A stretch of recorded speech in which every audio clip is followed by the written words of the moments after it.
Rajim. Bismillahirrahmanirrahim. Alhamdulillahi wahidil ahad, al-fardu samad, alladzi lam yalid wa lam yulad wa lam yakul lahu kufuwan ahad. Laisa kamislihi syai'un wa huwa sami'un basir. Allahumma salli wa sallim ala sayyidina wa habibina wa syafi'ina wa qurratun a'yunina sayyidina wa maulana Muhammad sallallahu alaihi wasallam wa ala alihi wa ashabi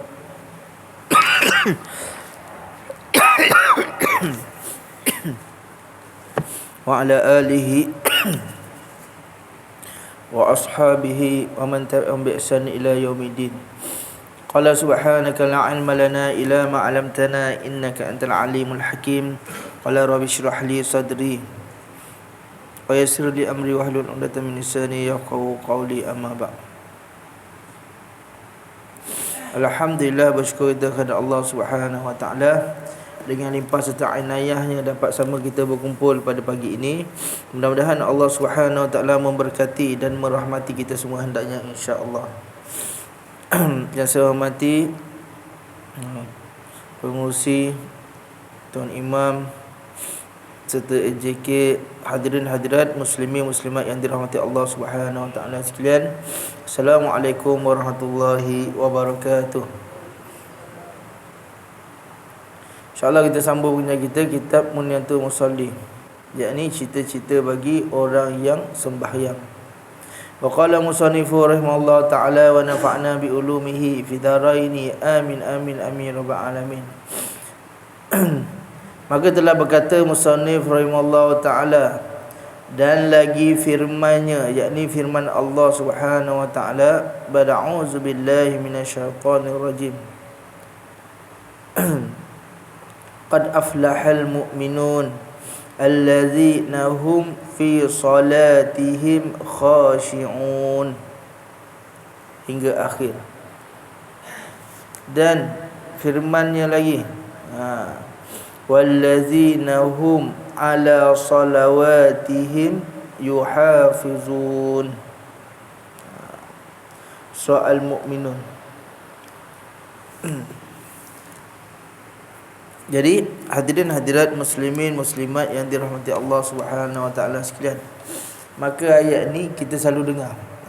Kadang-kadang imam kita pun duk baca ayat ni, soal mukminun, ayat awal-awal sekali. Apa? Telah berjaya bagi mereka yang beriman. Iman orang beriman ni macam mana? Dia beza orang muslim dengan orang beriman. Kalau orang muslim itu apa dia? Dia bukan kafir. Dia bukan kafir. Dia, kalau dia muslim tu, dia bukan kafir. Tapi dia beriman tak? Belum tentu lagi. Sebab nak kata orang itu beriman, dia kena ada ciri-ciri orang beriman. Ciri-ciri orang beriman dia kena ada. Kalau tak, orang tak panggil dia beriman. Macam tukang kayu lah. Orang tukang kayu, kita sebab apa panggil dia tukang kayu? Sebab dia ada ciri-ciri dia. Apa? Dia pandai pahat, dia pandai potong kayu apa semua, sehingga dia tahu skill-skill nak potong kayu, kita panggil tukang kayu. Sama juga tukang buat rumah. Tukang tu, tukang ni. Sebab apa kita panggil tukang? Sebab memang dia ada kemahiran situ. Memang dia ada special kat situ. Sebab apa? Ciri-cirinya ada. Sama juga kita nak kata orang kaya macam mana? Ada ciri-ciri kaya dia. Tengok pakaian dia, tengok kenderaan dia, tengok kehidupan dia, tengok rumah dia. Ada ciri-ciri orang kaya. Orang kaya lah. Datang kat masjid naik kereta Mercedes. Oh, dia ni ada duit ni. Sebab apa kita kata duit? Ada ciri-ciri orang kaya. Kalau dia pinjam kereta apa, tu lain cerita lah. Nak kata ciri-ciri tu ada. Jadi orang beriman pun dia ada ciri-ciri dia juga. Maka banyaklah dalam ayat Quran mengatakan ciri-ciri orang beriman. Apa dia? Illal ladzina amanu wa amilus solihat. Tu. Bila sebut amanu wa amilus solihat, amanu wa amilus solihat, orang beriman dan beramal soleh. Nak bagi tahu orang beriman tu ialah dia ada ciri-ciri dia apa dia? Amal soleh. Jadi nak beza macam mana ciri-ciri orang beriman. Ustaz, saya nak tahu ciri-ciri orang beriman tu macam mana. Dia melakukan amal soleh. Mudah aja. Kita nak tengok seorang tu apa, dia ada tak ciri-ciri orang beriman. Bukan maksud kata dia ni tak beriman langsung, tak. Nak kata ciri-ciri orang beriman tu. Sama juga macam tadi, ciri-ciri orang ada duit, ciri-ciri orang kaya apa dia? Dia ada harta. Dia ada harta, dia ada kereta besar, dia ada rumah besar apa semua. Oh, ni ciri-ciri orang kaya. Pakai smart apa semua. Oh, ni ciri-ciri orang kerja kerajaan contoh. Ada ciri-ciri dia. Macam mana kita boleh kata dia anggota bomba? Ada ciri-ciri dia. Tengok pakaian dia, tengok kerjaan dia. Oh, ni bomba. Dia ada ciri-ciri dia. Jadi orang beriman pun ada ciri-ciri dia. Apakah ciri-ciri orang beriman itu? Orang beriman tu mesti orang Muslim lah. Lepas tu dia melakukan amal soleh. Yang tu kena faham. Kalau setakat Muslim saja tak melakukan amal soleh, tak dikatakan ciri-ciri orang beriman. Maknanya Tuhan nak bagi tahu bahawasanya, hai orang yang beriman. Orang beriman tu macam mana? Wa amilus solihat, yakni mereka melakukan amal soleh. Kalau mereka melakukan kejahatan, buat kerja teruk, buat kerja huduh, buat kerja tak senonoh apa semua, tak adalah ciri-ciri orang beriman. Jadi kat situ kita boleh nampak dah. Kita duk tengok haji ni, duk datang masjid, duk datang surau. Tengok dia ni cakap berlembut, buat baik, rajin sedekah, suka tolong orang, suka ni apa semua. Tengok banyak benda buat baik. Itu ialah ciri-ciri orang beriman. Haji ni nampak ciri-ciri orang beriman ni ada. Sebab apa? Dia melakukan amal soleh. Orang Muslim yang melakukan amal soleh, itulah mereka, terdapat ke atas mereka itu ciri-ciri orang beriman. Tapi dia orang Muslim. Apabila dia orang Muslim tapi dia buat kerja tak senonoh, duk ngata kat orang, duk dengki kat orang, dia buat perkara-perkara tak elok dan sebagainya, makan hak orang, makan duit tu, makan duit ni, rasuah dan sebagainya. Macam mana nak kata ciri-ciri orang beriman? Sebab dia sendiri pun tidak buat amal soleh. Amal soleh lawannya dengan toleh. Toleh apa dia? Tak elok lah. Habis kalau kita buat benda tak elok, macam mana nak dikatakan orang-orang beriman? Tak termasuk langsung. Sekarang ni Allah Ta'ala nak cerita, telah berjaya orang beriman itu. Orang beriman satu sudut, berjaya tu tara mana? Ciri-ciri lain pula. Nak kata ciri-ciri beriman tu pun susah juga. Sebab apa? Sebab nak jadi ciri-ciri orang beriman tu nak kena buat apa? Nak kena buat amal soleh, nak kena buat baik. Jadi mudah je kalau kita nak tengok. Orang ni ada ciri-ciri beriman tak? Tengok kehidupan seharian dia. Kalau banyak teruk daripada yang elok tu, tak adalah ciri-ciri beriman. Walaupun pakai kopiah, pakai serban dan sebagainya, tak ada lah. Datang masjid main judi, datang masjid dia nombor ekor, datang masjid duk kata kat orang. Sebagai contoh, yang datang masjid dia sembahyang tu, itu apa dia? Dia melakukan kewajipan. Yang tu tak boleh pertikaikan. Sebab dosa satu sudut, buat baik satu sudut. Allah Ta'ala kira semua tu. Tapi yang kita kata pula, agak pergi masjid dah tapi buat benda tak elok. Pergi masjid dan cerita, itu kebaikan dia. Keburukan dia, dia buat benda tak elok lah. Kita tak boleh kata sia-sia je pergi masjid. Tak boleh kata sia-sia macam tu. Sebab amalan baik tak boleh nak kata sia-sia. Sebab kita ni memang buat dosa. Cumanya nak kata dekat sini, Allah Ta'ala kata telah berjaya orang mukmin, orang yang beriman. Dia tak kata telah berjaya qad aflahal muslimun, tak. Dia kata orang beriman. Jadi nak sampai daripada orang Muslim, nak naik orang beriman tu satu tahap. Nak satu tahap tu macam mana? Melakukan amal soleh. Amal soleh tu termasuk segala perkara kewajipan dia buat. Solat, zakat, puasa dan sebagainya. Kewajipan dia buat. Yang benda kecil-kecil pun dia buat juga. Nak kata benda besar-besar pun dia buat. Ada setengah orang, dia tu apa dia? Puasa penuh tapi tak sembahyang. Ada juga. Ada orang tu sembahyang, datang masjid apa, tapi puasa tak penuh, tanpa keuzuran. Kalau yang uzur tu lain ceritalah. Ada juga nak cerita.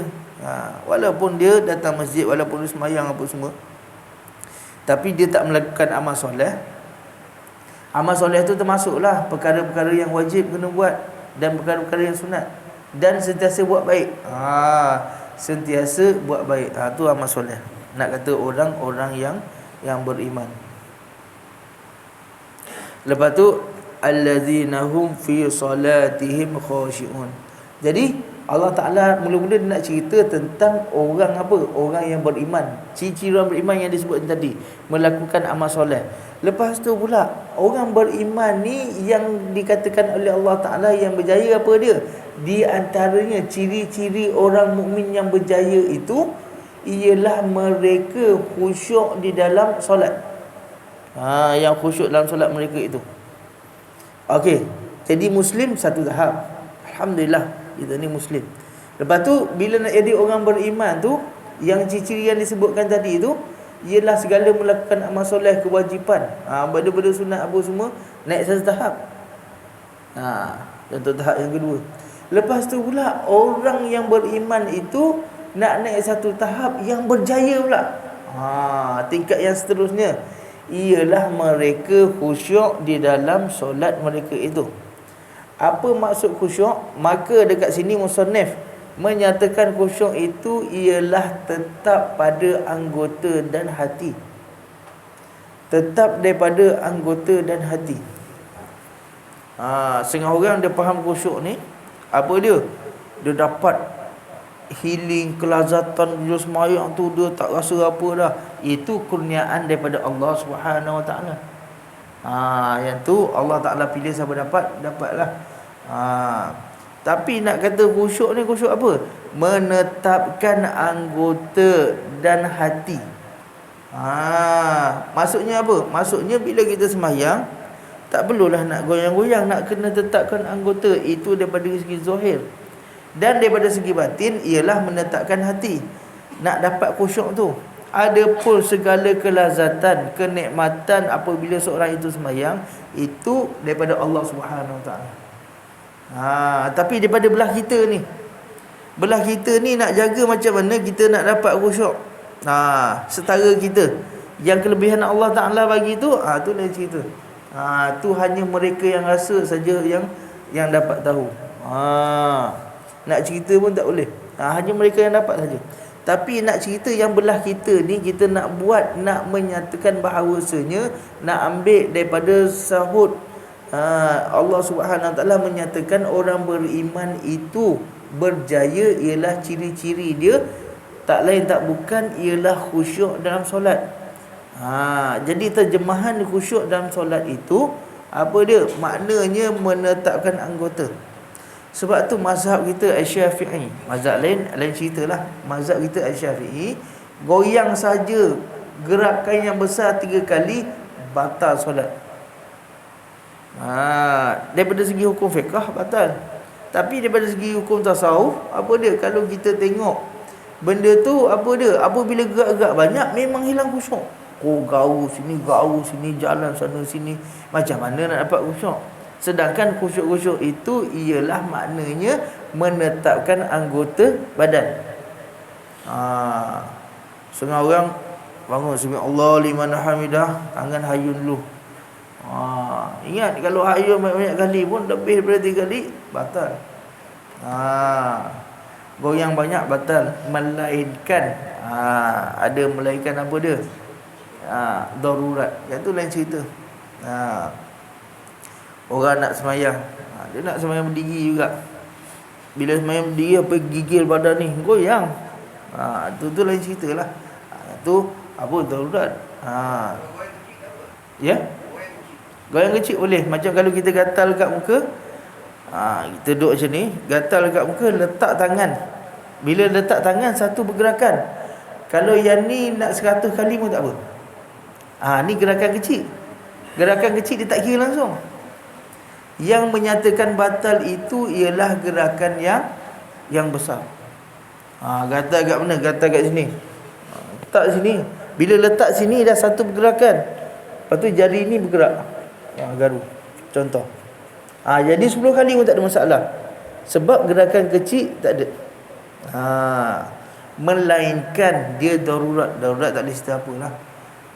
Bila terbatuk Sekarang sampai terlangkah apa semua, bergerak badan. Tu lain ceritalah. Jadi kita nak dapat apa? Nak dapatkan khusyuk itu ialah yang pertamanya apa dia? Tetap anggota badan. Tak adalah bila semayang. Kadang setengah tu dia baca Fatihah pun sambil layan. Bismillahirrahmanirrahim. Goyang. Tak boleh lah macam tu. Jadi ni nak dapat khusyuk. Tapi kalau kita yang gerak-gerak sikit ataupun banyak gerak, tak lebih daripada 3 kali, tak batal. Tapi kalau banyak-banyak kali pun jadi makruh juga. Kejap 2 kali. Lepas tu 2 kali. Sebab dia tak lebih dari 3. Duduk jap. Apa kanan macam tu contoh. Jadi apa dia? Kalau banyak-banyak kali pun jadi benda apa? Jadi benda makruh juga. Tambah pula kalau kita sembahyang berjemaah, kalau kita melakukan perkara yang makruh, tak dapat pahala berjemaah. Melainkan darurat. Tu cerita lain. Kalau gerakan kecil tak kira. Macam tadi lah. Gaul lah banyak kali. 100 kali pun tak ada apa. Cuba dia kira satu je. Tangan ni naik atas. Satu je. Lepas tu berhenti. Berhenti kira kosong balik. Turun balik kira satu balik. Kalau kuat-kuat pun apa dia? Kalau nak gerak kuat pun, tarik 1, 2. Berhenti 1, 2. Tapi tak payah buat itu. Guna yang jari kecil lah. Nak cerita batal tak batal je. Jadi bila pergerakan kita tetap, okey, yang tu daripada segi zahir. Sebab apa jadi macam tu? Sebab kita menghadap Allah Subhanahu Wa Taala. Itu bab tasawuf pula lah. Sekarang kita bahas bab fiqh. Jadi ketetapan kita tetap untuk mazhab kita Syafi'i tetap. Jangan goyang-goyang apa semua. Bila goyang yang besar tu kadang-kadang menyebabkan boleh jadi batal. Tapi kalau daripada segi tasawuf, apa dia? Kita nak hadapan dengan Allah Subhanahu Wa Taala, takkanlah nak goyang-goyang. Kita kalau dengan orang besar pun apa dia? Duk jaga juga, duduk je. Pergi kat istana, sultan tak datang lagi, duduk situ, duduk je. Tak adalah nak terhigih-higih sana sini. Dalam istana. Contoh. Ni bahkan Allah Subhanahu Wa Taala raja sekali raja. Tu nak dapat khusyuk. Lepas tu pula khusyuk ni itu daripada segi zahir. Daripada segi dalaman apa dia? Menetapkan hati. Apa maksud menetapkan hati? Ialah hati kita itu tidak merayau-rayau. Pemikiran kita tidak merayau-rayau. Hanya semata-mata kepada Allah Subhanahu Wa Taala. Jadi macam mana yang nak dikatakan semata-mata kepada Allah Subhanahu Wa Taala itu? Maka ulama apa dia? Disarankan untuk nak khusyuk dalam solat itu. Jadi start daripada kita takbir Allahu Akbar, kita fikir tentang dosa kita kepada Allah Subhanahu Wa Taala. Fikir dosa kita. Aku ni hari ni banyak buat salah. Sebab bila kita fikir tentang dosa kita, memanglah kita duk fikir tu, hati kita duk fikir tu apa semua. Rasa menyesal kita buat dulu-dulu zaman dulu, tinggal solat, tinggal semayang, tinggal puasa. Dulu-dulu punya cerita lah. Zaman muda-muda dulu. Apabila kita duk rasa macam tu, apa dia? Tetap hati kita itu kepada Allah Subhanahu Wa Taala. Sekarang ni kita nak tetapkan hati kita kepada Allah Subhanahu Wa Taala aje. Tapi apabila kalau hati kita, pemikiran kita, fikir lepas ni nak makan apa, nasi lemak sedap ni, kejap lagi nak minum kopi dengan ni, nak jumpa orang ni apa semua, yang tu dah tak dapat khusyuk lah. Ni khusyuk yang belah kita. Yang belah kita, nak jaga belah kita ni, belah Allah Subhanahu Wa Taala. Kalau Allah Taala izinkan, dia kurnia kelazatan kepada siapa saja yang dia hendak. Tapi belah kita ni, kita nak jaga belah kita ni, apa dia? Menetapkan hati kita kepada Allah Subhanahu Wa Taala. Jadi ulama bawa mari cara-caranya. Apa dia? Kata Tok Penali rahimahullah taala, apa dia? Kita fikir tentang dosa kita. Padanlah. Kita fikir dosa kita je. Kita fikir dosa kita. Duduk tengah sembahyang, tak kisahlah waktu rukuk ke, waktu sujud ke, waktu baca Fatihah ke. Sebab hati kita kalau tak jaga, dia pergi tempat lain. Tadi aku letak duit mana? Dia ada je datang. Hari ni aku nak buat apa? Tengah sembahyang ni, duduk fikir benda lain. Memang tak khusyuk lah. Sembahyang tu tak sah, hukum tu tak sah. Tapi tak dapatlah yang dinyatakan oleh Allah Subhanahu Wa Taala itu orang mukmin, di antara orang mukmin ciri-ciri yang berjaya ialah khusyuk di dalam solat. Tak dapatlah apa dia yang dikatakan oleh Allah Subhanahu Wa Taala tu. Jadi apa dia? Jadi macam tu. Tapi nak buat susah tak? Susah. Sebab apa? Kita tabiat dulu kita semayang lah, tapi hati kita pun pergi kat tempat lain. Kadang-kadang apa dia? Siap orang bagi apa? Ngumpat imam lagi.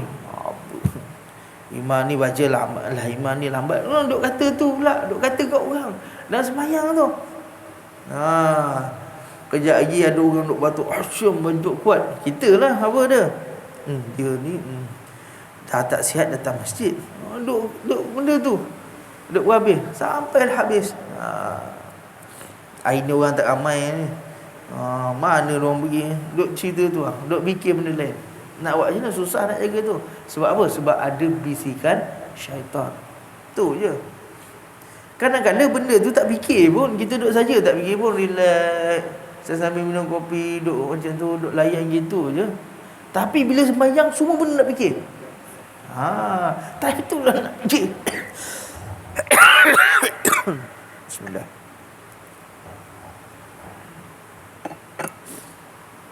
Masa kita duduk saja apa semua, duduk relax, tak ada nak fikir. Waktu sembahyang semua nak fikir, nak masak apa, nak makan apa. 5 minit tu lah macam-macam nak fikir. Sebab apa? Sebab syaitan masuk. Dia masuk nak bagi hati kita pusing kat lain. Sebab apa nak bagi hati kita pusing kat lain? Bila hati kita pusing kat lain, kita tak khusyuk. Bila tak khusyuk, macam mana nak jadi orang mukmin yang berjaya? Itu dia punya apa? Dia punya modus operandi. Jadi dia masuk untuk asuk kita. Nak buat macam mana dia tu? Bila semayang tu, time tu lah nak fikir semua benda. Kan kata orang lain, saya pun jadi macam tu. Waktu duduk saja tak ada apa. Tak ada nak terfikir apa pun. Kadang bila tengah semayang, dia datang pula. Nak fikir benda tu, nak fikir benda ni. Lepas ni nak buat macam mana? Duduk time semayang 5 minit tu lah. Padahal duduk tengah makan, duduk tengah jalan, duduk tengah naik kereta, tak ada langsung nak fikir. Dia jadi itu. Sebab apa? Sebab bisikan syaitan. Jadi maka kata ulama, sebelum kita nak semayang tu, apa dia? Kita baca a'udzubillah. Baca a'udzubillah tu apa dia? Nak minta berlindung Allah Ta'ala itu daripada syaitan. Tapi sunat tak? Tak sunat. Baca bismillah, baca a'udzubillah sebelum angkat takbir tak menjadi sunat. Tu kita nak faham. Tapi niat kita nak minta Allah Ta'ala lindung. Setengah orang apa dia? Tambah pula fahaman-fahaman yang tertentu lah. Fahaman Wahabi apa dia? Dia kata apa dia? Tak ada benda sunat bismillah, a'udzubillah sebelum angkat takbir. Tak disunatkan bismillah sebelum angkat takbir. Sebab apa? Sebab bila solat itu dimulai dengan takbir. Allahu Akbar. Jadi tak ada sunat bismillah, a'udzubillah. Tapi kita baca sebab apa? Nak minta Allah Ta'ala lindung daripada syaitan yang direjam. Kadang-kadang apa dia? Kita baca 3 kul. Dia kata apa baca 3 kul sebelum semayang? Baca qul a'udzu birabbinas apa? Kita baca tu niat kita nak minta Allah Ta'ala lindung daripada was-was syaitan. Qul a'udzu birabbinas malikin nas ilahin nas min syarril waswasil khannas allazi yuwaswisu fi sudurin nas. Was-was daripada manusia, daripada apa? Yang tu semua kita nak minta Allah Ta'ala lindung kita. Walaupun Nabi tak buat, tapi kita nak minta juga lindung. Sebab apa? Kita ni lemah. Lemah tak boleh. Kita semayang sendiri kita tahulah. Tengah-tengah semayang duk fikir macam-macam. Lepas ni nak buat apa, lepas ni nak syarat, lepas ni nak ada fikir waktu tu lah. 5 minit tu lah. Sekarang ni tak ada apa. Dengar, kadang tertidur. Saya sambil dengar kuliah, tak ada nak fikir apa, tertidur, lena apa semua. Tapi waktu semayang tu, waktu tu semua nak bekerja. Semua nak jalan waktu tu. 5 minit tu nak jalan. Assalamualaikum warahmatullahi. Assalamualaikum warahmatullahi. Bagi salam dah habis, tak ada apa dah. Tapi start daripada takbir tu, sebelum bagi salam tu, semua nak fikir waktu sujud, waktu rukuk, waktu duduk, waktu imam baca. Waktu tu nak fikir. Jadi kita nak baca-baca sebelum daripada sembahyang tu, Kalau orang tanya, kamu ni bid'ah. Apa baca qul a'udzu birabbin nas sebelum solat? Dia kata macam tu. Memang Nabi tak buat. Bismillah pun tak disunat. Tak ada bismillahirrahmanirrahim. Allahu akbar. Bismillah tak sunat. Tapi sebab apa kita baca bismillah, baca a'udzubillah, baca qul a'udzu birabbin nas? Dengan niat kita nak minta Tuhan lindung.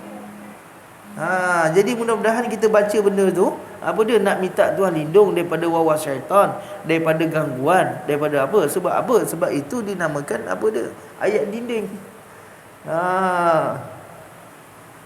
3 kul. Bismillahirrahmanirrahim. Allahu ahad, Allahu samad, lam yalid wa lam yulad. Kadang-kala baca apa? Baca qul a'udzu birabbin nas je. Kadang-kala apa? Dah lambat sangat, a'udzubillahi minasyaitanir rajim. Cara tu je. Padahal tak ada sunat. Tapi nak minta Allah Ta'ala lindung kita dari syaitan.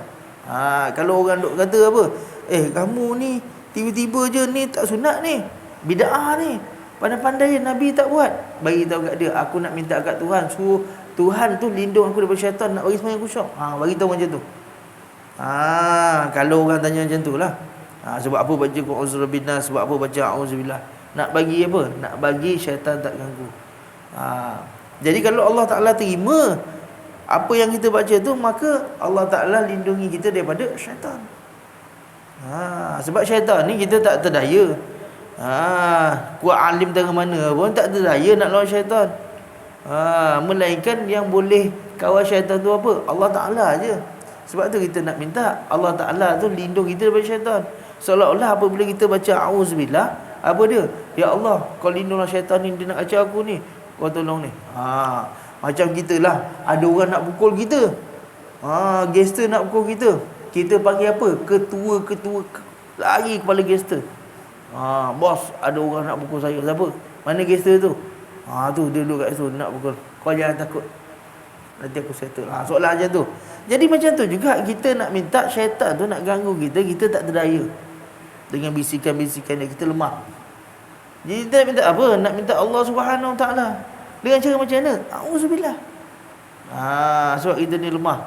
Lainlah iman para sahabat, iman para nabi. Tu lain ceritalah. Sayyidina Umar bukan kata dia nak minta kepada Allah Subhanahu Wa Taala. Allah Taala bagi kelebihan dia, dia lalu kat situ, syaitan pun lalu tempat lain. Sampai tengah tu. Itu sahabat. Kita syaitan dengan kita pun lebih kurang sama je. Tu kita. Kau ni macam syaitan. Memang perangai lah. Tak ada bezanya. Itu kita. Duk suka kata kat orang, duk suka ni perangai syaitan lah tu. Duk suka buat benda tak elok, perangai syaitan lah tu. Padan lah kita. Macam mana kita nak minta lindung? Itulah. A'udzubillah. Okey, yang tu ciri-ciri orang beriman yang menjaga, satu ciri. Dan ciri yang kedua ialah apa dia? Allah Subhanahu Wa Taala menyatakan wallazina hum ala salatihim yuhafizun. Dan yang mereka ke atas solat mereka itu, yang menjaga mereka itu. Macam mana tu pun pening. Yakni ialah ciri yang kedua, mereka yang menjaga solat. Mereka yang menjaga solat ni nak bagi tahu orang mukmin yang berjaya ni. Macam mana menjaga solat. Di antara ciri-ciri orang yang jaga solat tu, yang minggu itu kita dah bahas dah. Apa dia? Dia ada cita-cita untuk nak sembahyang akan datang. Tu ciri-ciri apa? Orang yang menjaga solat. Dia sempat tak sembahyang, belum tentu lagi. Tengah jalan jap lagi mati ke? Ataupun yang apa, wanita tu datang bulan ke? Sebelum sembahyang fardu yang akan datang. Tak sebenarnya dia sempat sembahyang. Tapi nak kata kalau orang yang pelihara sembahyang tu, di antara ciri-ciri dia ialah dia ada cita-cita untuk nak sembahyang akan datang. Macam kita dah sembahyang subuh. Dia dah niat dah hati, ya Allah, aku jap lagi Zuhur, jap lagi aku nak sembahyang Zuhur. Dapat tak dapat tu belakang cerita. Tapi ada cita-cita ya, termasuk daripada ciri-ciri orang menjaga solat. Kita nak dapat tu je. Niat je. Sebab perbuatan tak boleh lagi. Sebab ibadah solat fardu ni apa dia? Kena masuk waktu baru jadi boleh buat. Tak boleh sembahyang Zuhur pukul 10 tak jadi. Tiba-tiba nak mana je. Jap nak pergi sembahyang Zuhur jap. Tengok pukul 10 pagi. Pening ke apa? Jadi kena masuk waktu. Tapi masuk waktu apa tengah hari. Tapi kita dah ada cita-cita untuk nak melakukan solat. Itulah termasuk orang-orang yang pelihara solat. Sama juga kita ada cita malam ni aku nak solat tahajud. Belum tentu lagi bangun. Belum tentu lagi bangun. Tapi dah ada cita-cita tu, termasuk daripada mereka yang memelihara akan solat. Memang tekad, memang azam nak ni lah. Tapi bila tengah malam tak sedap. Nak buat macam mana? Tapi niat tu ada. Nak jadi macam ni. Ialah termasuk daripada orang pelihara. Sama jugalah kalau kita sayang anak kita. Bapa yang sayangkan anak, tak nak anak tercicir dalam pelajaran. Jadi cita-cita kita apa dia? Kalau boleh nak masukkan anak ni sampai universiti. Dapat pelajaran dan sebagainya. Sebagai contoh, anak kecil lagi.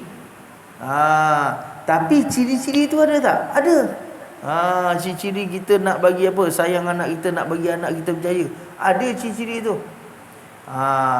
Orang ada anak, tapi orang yang jaga anak betul, dia nak anak dia berjaya. Dia antara nak anak berjaya daripada segi pelajaran tu sampai boleh masuk universiti. Jadi dia buat macam mana? Tak masuk lagi, kecil lagi, baru dia jam 4. Sebagai contoh. Tapi dia ada cita-cita tu. Sebab apa? Nak bagi tahu dia tu seorang bapa yang bertanggungjawab nakkan anak dia itu berjaya.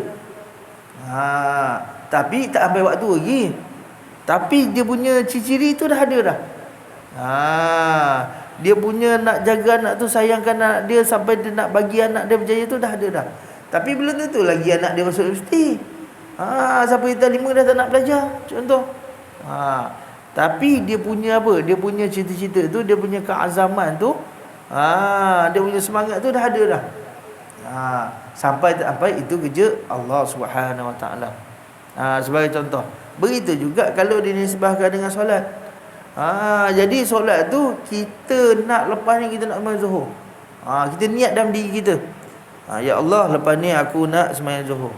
Tu dari ciri-ciri dah. Sampai ke tak sampai ke, tiba-tiba 10 Zuhur kita meninggal ke contoh. Tu lain cerita.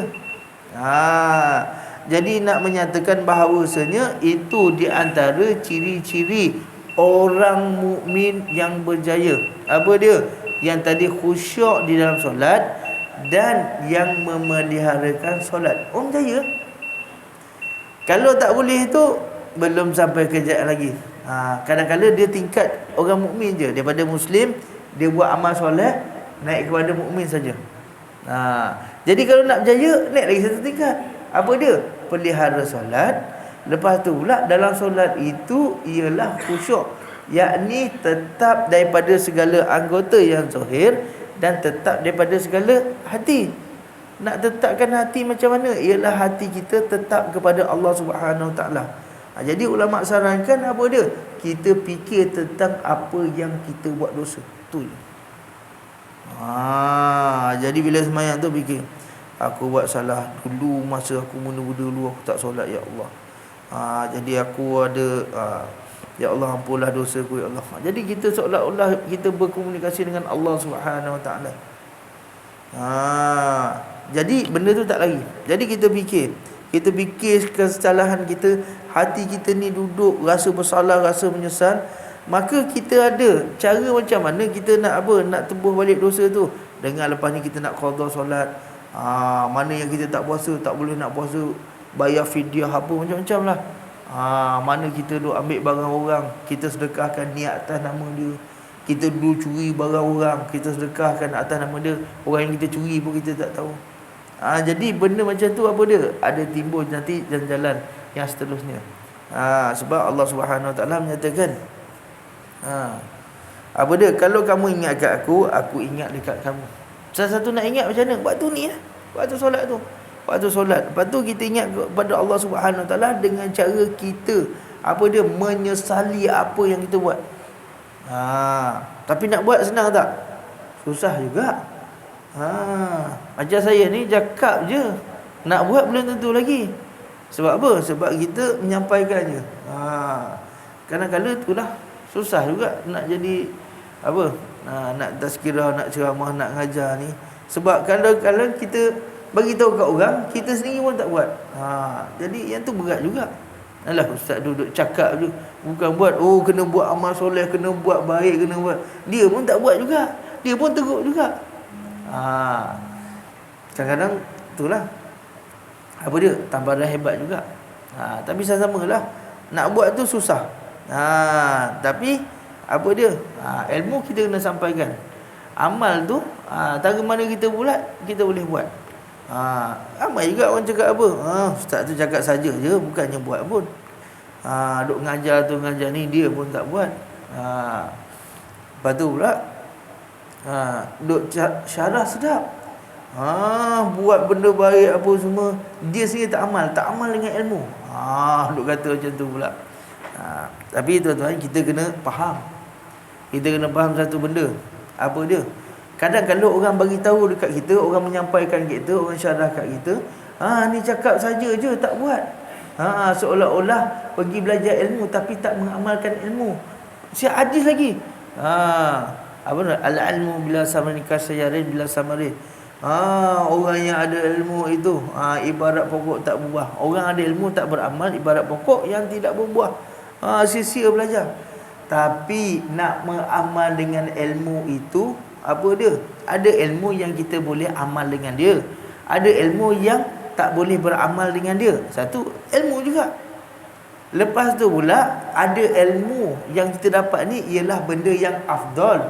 Kita kena faham. Afdal ni ialah bukan kewajipan. Kita contoh, kita belajar bab fiqh, kita belajar bab sugi. Anak syuka di Umar tahun. Kalau tidak keberatan kepada umat aku, nescaya aku akan apa dia? Suruh umat aku bersugi. Kita ada sugi, tak ada gosok gigi je, pakai Colgate. Contoh. Adakah kita belajar bab tu? Tapi adakah kita beramal? Tak beramal juga. Sebab apa? Sebab benda tu afdal. Kita duduk belajar bab masjid. Janganlah kamu sembahyang melainkan 2 rakaat apabila kamu masuk dalam masjid. Kita buat tak? Tadi masuk itu je. Tapi kalau nak buat dapat pahala. Tak buat tak dapat apa. Sebab apa? Sebab benda itu afdal. Kita belajar ilmu, ni afdal. Afdal ni buat boleh, tak buat boleh. Ilmu juga. Kita tak boleh kata dia, kamu belajar tadi kamu tak faham. Tak boleh kata macam tu. Benda-benda ni tak boleh paksa. Yang paksa apa dia? Benda wajib. Abu Hurairah radhiyallahu anhu belajar dengan Nabi sallallahu alaihi wasallam. Belajar hadis beribu beratus ribu, tak tahulah berapa banyak, wallahu ta'ala alam. Segala perbuatan ilmu fiqh, ilmu tauhid, ilmu tasawuf, semua dia belajar daripada Nabi sallallahu alaihi wasallam direct terus. Tapi Abu Hurairah tak pernah bayar zakat. Zakat tak pernah bayar.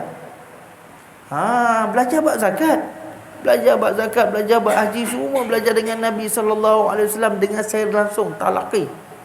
Tapi dia sendiri tak pernah bayar zakat. Sebab apa tak bayar zakat? Tak ada harta. Kita tak boleh kata, belajar bab zakat tapi tak bayar zakat. Tak boleh juga. Sebab apa? Sebab tak ada harta. Tak ada harta nak bayar macam mana? Tapi dia belajar tak bab zakat? Belajar. Dia belajar bab zakat, tapi dia sendiri pun tak pernah apa dia? Bayar zakat. Sebab apa? Sebab tiada harta. Kita tak boleh kata, dia belajar saja ilmu tak beramal. Tak boleh kata macam tu.